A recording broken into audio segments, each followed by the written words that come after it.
사진의 발명. 이걸 그냥 새로운 기술의 등장 정도로 생각하면 좀 곤란해요.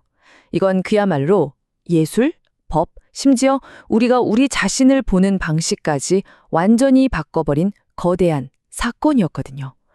지금부터 이 모든 걸 뒤흔든 파괴와 혁신의 이야기를 한번 따라가 보시죠. 자, 한번 상상해 보세요. 1840년쯤에 당대 아주 유명했던 화가 폴 들라로슈가 이런 말을 합니다. 오늘부로 회화는 죽었다. 이 한마디에 당시 예술계가 느꼈을 충격과 공포가 정말 그대로 담겨 있죠. 아니 도대체 어떻게 렌즈 달린 작은 상자 하나가 수천 년 동안 이어져 온 예술과 사회 전체를 위협할 수 있었을까요? 바로 이 질문에서부터 놀라운 갈등과 적응의 이야기가 시작됩니다. 모든 이야기의 시작에는 바로 기술이 있었습니다. 당시의 사진 기술은 크게 두 가지 방식으로 나뉘어서 치열하게 경쟁하고 있었는데요. 놀랍게도 이 기술적인 차이 하나가 나중에 어마어마한 법적, 문화적 폭풍을 몰고 오는 불씨가 됩니다. 자, 표를 한번 보실까요? 초기 사진 기술은 크게 두 가지였어요. 하나는 다게레오타이프.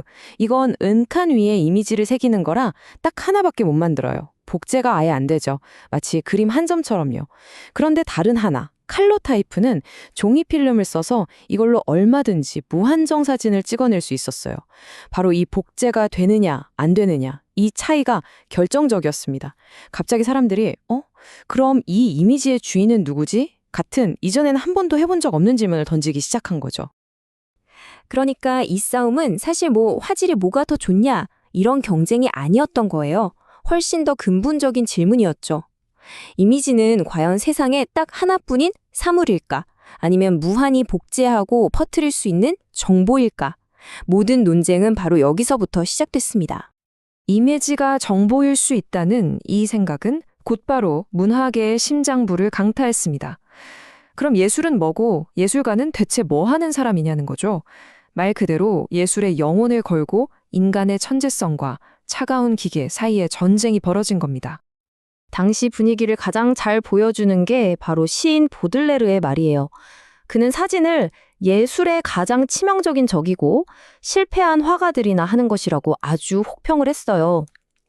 당시 예술계 기득권층에게 사진은 그냥 창의성이라고는 눈꼽만큼도 없는 영혼 없는 기계장치에 불과했던 거죠. 그런데 재밌는 건 사진이 화가들에게 미친 영향이 딱 하나가 아니었다는 거예요. 한쪽에서는 저렴한 사진 때문에 초상화 시장이 완전히 무너지면서 수많은 화가들이 일자리를 잃는 재앙이 벌어졌죠.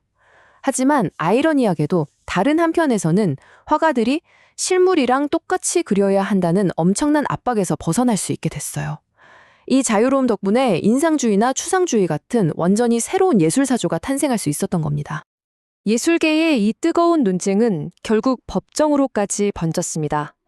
이제 판사들이 아주 근본적인 질문에 답을 해야만 했죠. 기계를 조작하는 행위도 과연 창작이라고 볼 수 있는가? 1862년 프랑스에서 아주 중요한 사건이 하나 터집니다. 메이에르와 피에르송이라는 사진 스튜디오가 있었는데 자기들이 찍은 유명인사 사진을 누가 막 베껴서 쓰니까 소송을 걸었어요.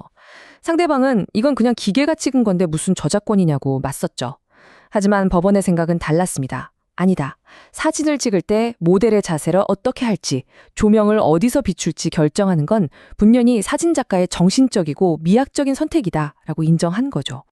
이 판결이 정말 중요한 원칙을 하나 세운 거예요. 설령 기계의 힘을 빌렸다고 해도 그 과정에 인간의 개성과 예술적인 고민이 들어갔다면 그 결과물은 법적으로 보호받아야 마땅하다는 거죠.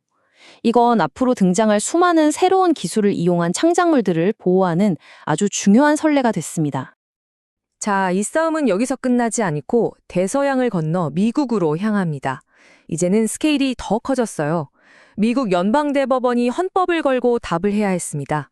과연 사진작가는 헌법에서 보호하는 저자의 자격이 있는가? 이때 결정적인 역할을 한 게 바로 극작가 오스카 와일드를 찍은 한 장의 사진이었습니다. 사진작가 나폴레옹 사로니는 그냥 셔터만 누른 게 아니었어요. 보세요. 1단계 오스카 와일드의 포즈를 직접 연출했죠. 2단계 사진의 분위기에 맞는 의상과 배경 소품을 골랐어요. 3단계 원하는 효과를 얻기 위해 조명과 그림자까지 아주 세심하게 조절했습니다. 대법원은 이 모든 과정이 기계 조작을 넘어서는 명백한 독창적 저작 활동이라고 본 겁니다.